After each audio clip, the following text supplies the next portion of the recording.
एक सीधा साधा गांव का भगत कभी कथा नहीं सुनता था, गाय चराता था गांव की। तो एक दिन और गोपाल जो गाय चराने वाले थे, उन्होंने कहा यार कभी तो कथा सुन लो, रात दिन पशुओं के पीछे घूमते हो, पशु बुद्धि, कभी तो कथा सुन लो। तो एक दिन सोचा दोपहर के भोजन गांव में पाएंगे जाके अपने घर में, और कथा हो रही वहीं से निकल लेंगे, जो सुन लेंगे तो सुन लेंगे। खड़े खड़े वहां चर्चा चल रही थी, जिसने मनुष्य जन्म लेकर के गुरु मंत्र नहीं लिया और नाम जब भगवान का नहीं किया, उसका जीवन मुर्दा, व्यर्थ जीवन।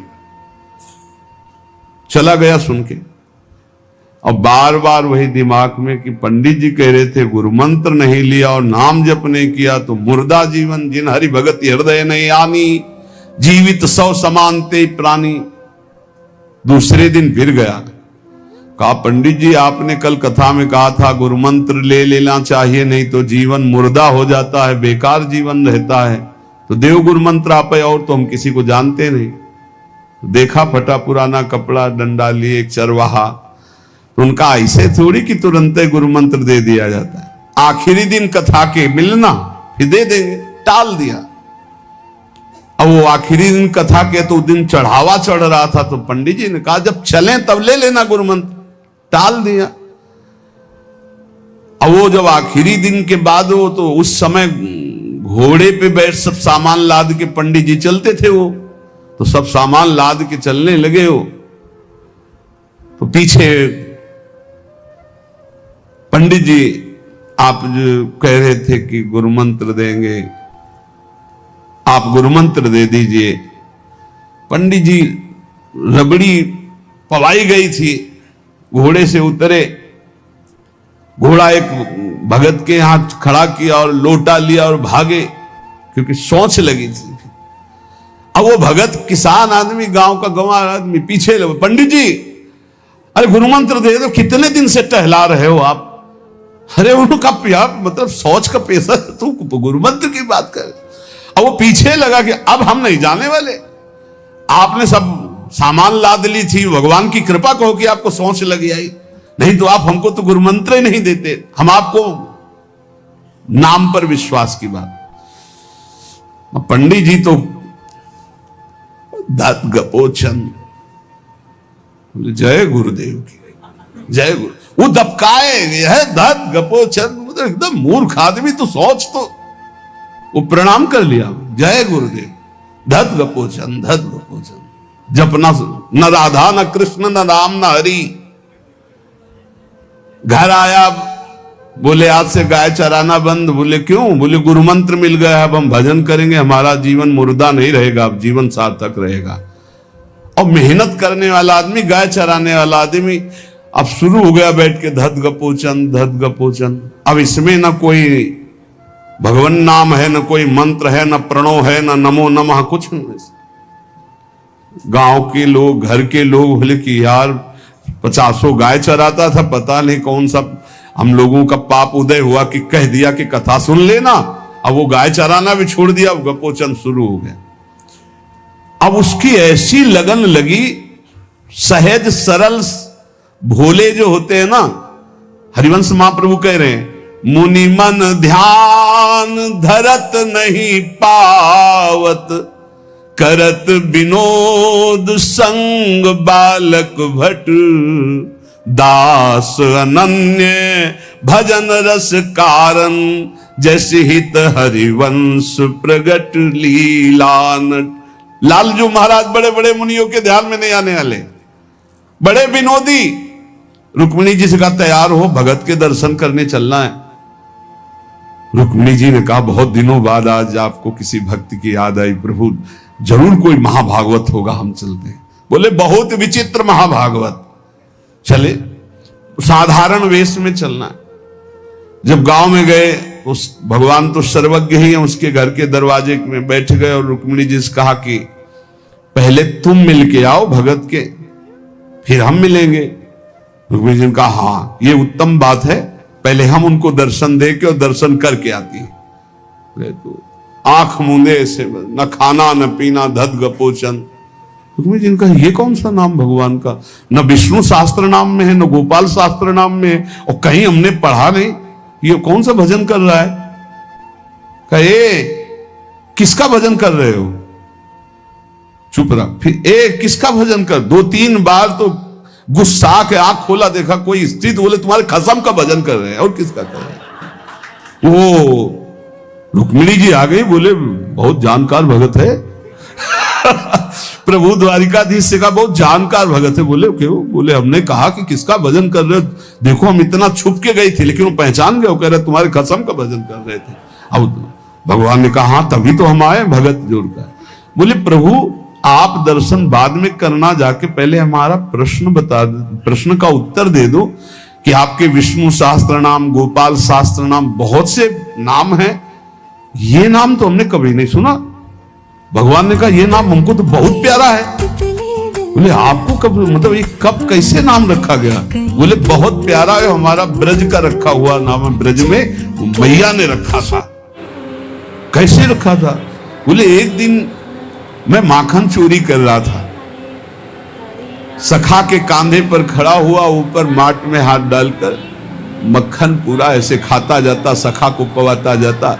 इतने में मैया और गोपी जन आ गई। एक कन्हैया ये क्या कर रहा है। अब हमने देखा कि फंस गए। हमने कहा कि मैया हमें बहुत भूख लगी थी और देखा कि इसमें चींटी चढ़ी हुई है, तो हम चींटी निकाल रहे थे। तो बोले चींटी कैसे निकाल लेते, यहां पूरा हाथ सना हुआ है तुम्हारा चींटी। बोले अरे भैया तू बावरी, जब चींटी को ऐसे निकालने करते वो अंदर चली जाती तो खबो खबो के निकाला, इसलिए ऐसा इतना हाथ हो। बोले यहाँ मुंह में भी जब तुम्हारे मक्खन लगा, एक मक्खी बार बार उड़ रही थी तो हम ऐसे मारा तो पूरा मुंह में मक्खन लगा। भैया ने कहा धत गपोचर। बोले ये उस समय का नाम रखा हुआ है, मेरा बाल गोविंद में जब मैया ने रखा था मक्खन चोरी के समय उस। अब आप विचार करके देखो, भगवान का साक्षात्कार गुरु वचनों पर विश्वास होने पर साधारण शब्द बोला तो भगवान तो सर्वलोक महेश्वर सर्वज्ञ, उनके सब अक्षर, जैसे हर अक्षर में आ विराजमान है, का आ गा घा आ, ऐसे ही सब अक्षरों में ब्रह्म विराजमान है। फिर राधा नाम तो स्वयं हरि जपते हैं, और राधा नाम तो परम प्रेम में है और बड़ा गुही है। विश्वास करके जब वो धदगपोचंद जपा तो रुक्मिणी और द्वारिकाधीश भगवान दर्शन देने आ गए, और तुम विश्वास करके राधा राधा जपोगे तुम्हें नहीं प्राप्त हो जाएगा। अरे यही राधा स्वयं भगवान हरि जपते हैं। इसलिए पहला जीवन का चरम लक्ष्य भगवत प्रेम, भगवत प्राप्ति। दूसरा, हमारी बुद्धि केवल विचार करे तो श्यामा श्याम के ही विषय में, किसी व्यक्ति वस्तु स्थान का अगर हमारा चिंतन हो रहा, संबंध हो रहा, तो श्यामा श्याम के संबंध से हो। जैसे गोस्वामी तुलसीदास जी कहते, नाते नेह राम के मनियत सुहृद सुसेव्य जहां लो। अगर ऐसा नहीं तो फिर हर वस्तु व्यक्ति स्थान में एक आसक्ति है, वो बांध लेगी, आप श्यामा श्याम तक नहीं पहुंच पाएंगे। इसलिए बुद्धि का जरूरी है प्रिया प्रीतम में स्थित होना। अगर बुद्धि ये निश्चय कर ले कि परम सुख स्वरूप श्यामा श्याम ही हमारे हैं, हम श्यामा श्याम के हैं, सुख है तो श्यामा श्याम के नाम में, रूप में, लीला में, धाम में। अभी आपने सुना आनंद का तारतम्य। तीसरा, जो गुरुदेव ने नाम दिया इससे बढ़कर महत्व तो किसी नाम में नहीं होना चाहिए। किसी की निंदा नहीं, सब नाम हमारे प्रभु के हैं, पर हमारे लिए सर्वश्रेष्ठ नाम हो गया जो गुरु ने दिया है, जो मंत्र दिया, जो नाम दिया।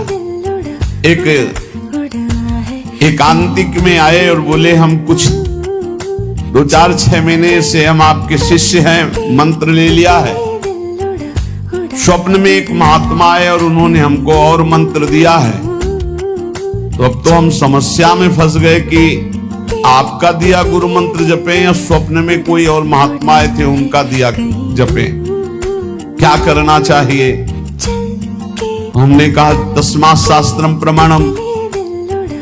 जब सप्त ऋषि जी आए स्वप्न में नहीं, सीधे साक्षात आए पार्वती जी के पास, और कहा ये किसके लिए तपस्या कर रहे हो? महादेव जी के लिए। महादेव जी में क्या है, चलो हम तुम्हें भगवान नारायण को पति रूप में, भगवान विष्णु वैकुंठाधिपति अपार वैभव, उनको तो जो माता जी ने बात कही पार्वती मैया ने वही बात पकड़ ली। उन्होंने कहा तजऊ न नारद कर उपदेशु,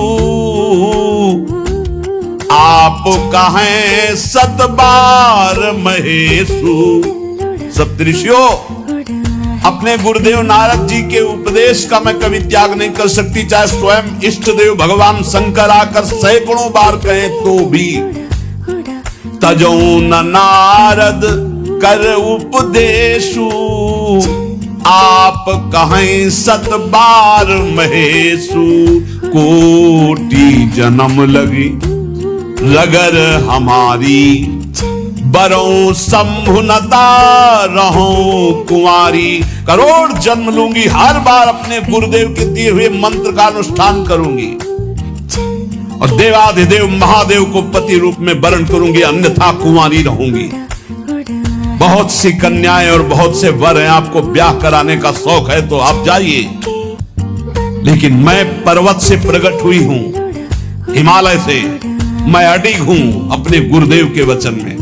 तो यहां कह रहे चौथा, समस्त इंद्रियां भोग विलास के लिए लालायित रहती है सबकी।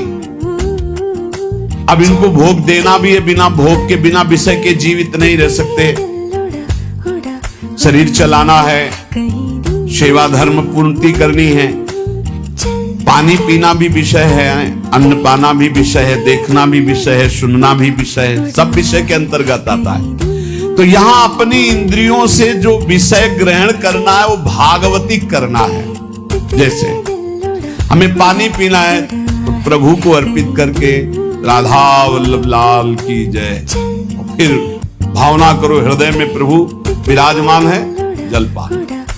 भोजन भोग अर्पित किया, भगवत स्वरूप प्रसाद, हम प्रसाद पाए। वस्त्र प्रसादी, सुनना भगवत विषय, देखना भगवत भाव, बोलना भगवत संबंध से। हर इंद्रियों के विषय को हमें भगवत संबंध से युक्त कर लेना है।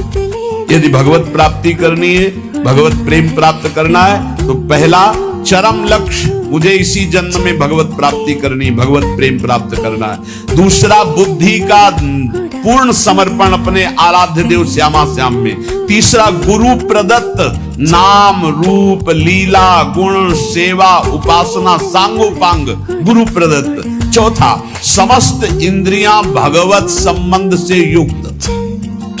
पांचवा जीव का चिंतन प्रत्येक क्षण पदार्थ, व्यक्ति, परिस्थिति, विचार भोगों के, क्रियाओं के, संबंधियों के, जहां जहां जाए वहां से हटाकर अपने लक्ष्य श्यामा श्याम में लगाओ, या जहां जहां जाए वहां प्रिया प्रीतम की भावना करो। जीवन का प्रत्येक पल किसी व्यक्ति के विचार में, वस्तु के विचार में, स्थान के विचार में, भोग विचार में, जहां जहां जाए वहां से हटाकर श्यामा श्याम में लगाओ, या जहां जहां जाए वहां श्यामा श्याम को देखो। बहुत सुख मिलता है, अपार सुख मिलता है। जिससे प्यार होता है, अपनापन होता है, उसकी बात सुनने में सुख मिलता है। अरे वो दिशा अच्छी लगती है, वो दिशा अच्छी लगती है। जिधर अपना प्यारा बसता है ना, वो दिशा अच्छी लगती है। उधर से आई हुई वायु ऐसा लगता है प्यारे का आलिंगन हो रहा है। अभी वो प्रेम जागृत नहीं हुआ, इसलिए उस एरिया को कोई आ जाए, अच्छा आप उधर से आए, जहां अपना प्यारा बसता है उस क्षेत्र का कोई आ जाए तो ऐसा लगता है प्यारा मिल गया। उधर की वायु आ जाए तो प्यारा है। जहां प्रीतम जी देश की प्यारी लागे बहुत, जिधर प्रीतम बसते उधर से यस्या कदापि वसनांचल खेलनोत। जिधर हमारी प्यारी जो प्यारे नाम में अपार सुख, तब अनुभव आएगा जब आसक्ति हो जाएगी। अभी आसक्ति अन्यत्र है, नाम में आसक्ति तो है नहीं। तो एक उपासक कि मुझे नाम जपने में श्रद्धा नहीं हुई। बिल्कुल ना हो, आप चिंता मत करो। भाव शब्द समझिए, कुभाव अनख आलसहु, नाम जपत मंगल दिशि दसहु। भाव से जपो, कुभाव से जपो, मन लगे या ना लगे तुम्हें फल मिलेगा, पक्का मिलेगा, मंगल दसों दिशाओं में होगा। विश्वास करके जपो तो, और एक दिन जब स्वाद लग जाएगा तब आप भी ऐसे ही बोलोगे जैसे बड़े बड़े संत महापुरुष बोलते हैं, नाम जीवन, नाम सर्वस्व, नाम ही हमारा प्राण धन। 8वां, जीवन में राग द्वेष न रह जाए। बड़ा खतरनाक है ये राग द्वेष। अगर किसी से राग है तो बड़ा सूक्ष्म होता है राग का धागा, और वो जब हमारे ऊपर संकट आएगी, विपत्ति आएगी, या तो वो धागा दिखाई देता कि अभी वो है ना।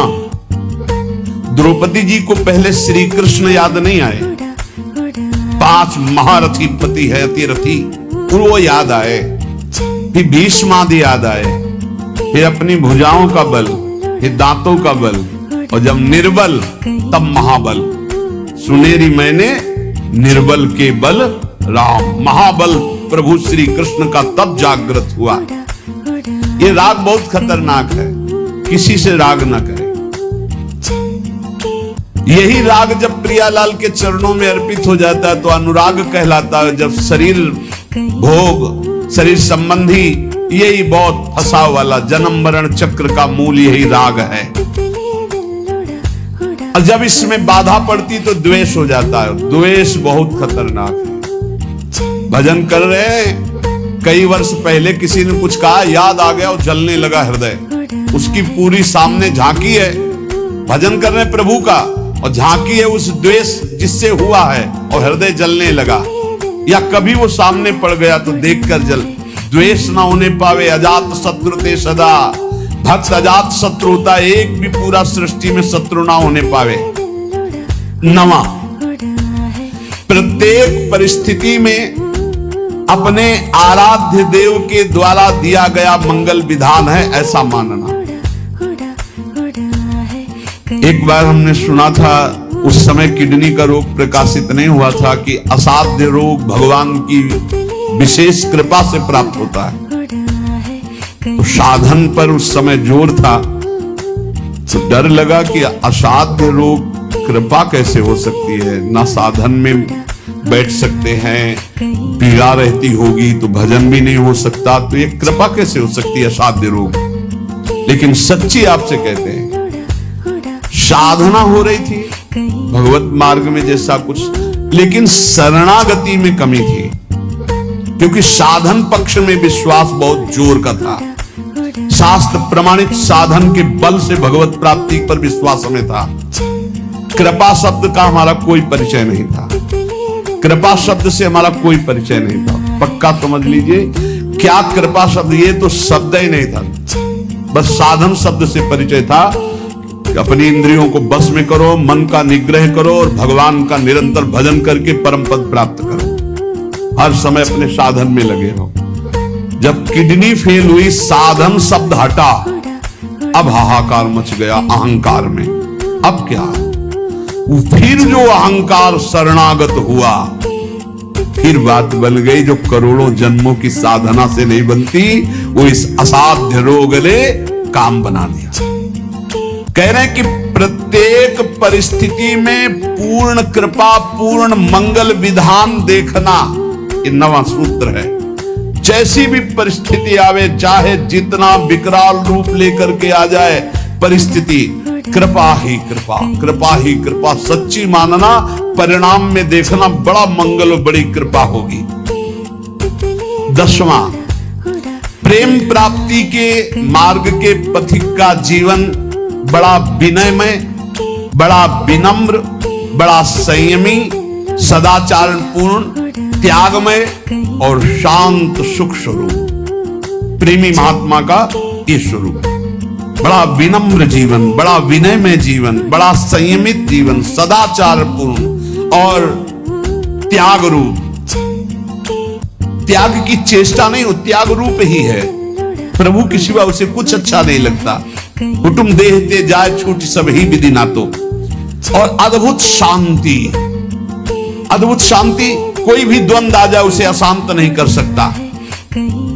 11वां, श्री राधा माधव के नित्य नूतन परमानंद प्रदान करने वाले पदों का गायन, उनकी सेवा, उनके प्रेमी जनों के दर्शन संभाषण, तब ऐसे प्रेमानंद की तरंगे हृदय में उछलती रहती है जिससे लीला रस में उसका प्रवेश हो जाता है, तब उसका लीला रस में प्रवेश हो जाता है। इसलिए अपने जीवन को महाप्रेम में बनाने के लिए जो आप सत्संग में श्रवण करते हैं, ये बड़े सौभाग्य से श्रवण कथन का हमें प्रभु ने अवसर दिया है। हम इसे व्यर्थ न जाने दें, बार बार मनन करो। देखो भगवान की इतनी कृपा हो गई, ये यंत्र मोबाइल आदि जो है अगर इनका सही प्रयोग करे तो ये बहुत सहायक है। एक बार सत्संग हो गया, जो पकड़ पाए नहीं, हम 10 बार सुनेंगे तब तो हम पकड़ लेंगे ना। तो 10 बार कैसे सुनते? अगर ये मोबाइल ना होते, ये यंत्र ना होते तो हम कैसे सुनते? बड़ी कृपा भगवान ने की। जैसे जैसे कलयुग हमारी स्मृति का अपहरण कर रहा है, तो भगवान के द्वारा प्रेरित होकर विज्ञान भी वैसी सहायता कर रहा है कि एक बार का सत्संग हमें पकड़ में नहीं आया तो हम 10 बार मोबाइल से सुन सकते हैं। बस हर चीज में गुण दोष है, तो मोबाइल के दोष को स्वीकार न करें। प्रपंच देखना, गंदी बातें देखना सुनना अगर शुरू कर दो तो दिन भर ही उसी में लग जाएगा। मतलब की बात देखो, संत महापुरुषों के सत्संग को सुनो और उसका मनन करो, उसको अपने आचरण में उतारो और एक क्षण भी नाम से विलग न रहो। जीवन का परम लाभ। शेष चर्चा आगे। श्री राधा